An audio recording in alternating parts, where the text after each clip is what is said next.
আমরা ঐক্য ফোরামের পক্ষ থেকে এটা সমর্থন জানিয়েছি।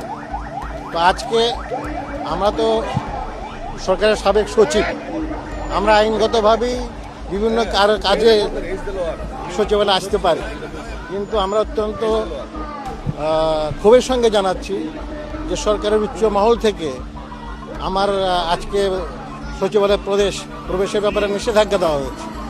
তো আপনাদের মাধ্যমে আমি জানতে চাই আমরা অপরাধটা কি। আমি তো আন্দোলন করছি না, আমরা হলো আন্দোলনের সহযাত্রী বলেন বা নৈতিক সমর্থনকারী। সরকার যে ধরনের আইন করছে এটা ফ্যাসিস্ট হাসিনা সরকারের আমলে এই ধরনের আইন ছিল না।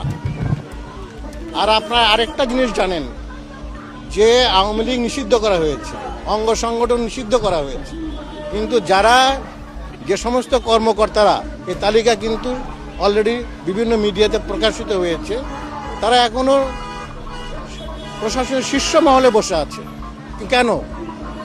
তাদের থাকার তো কোনো নৈতিক অধিকার নেই। তারাই কিন্তু এই সরকারকে ব্যর্থ করার জন্যে নানা ধরনের তারা ষড়যন্ত্র চালিয়ে যাচ্ছে। আমাদের মূল দাবি কিন্তু ওইটাই ছিল যে আওয়ামী দোসরদের শীর্ষ পদ থেকে অপসারণ করতে হবে।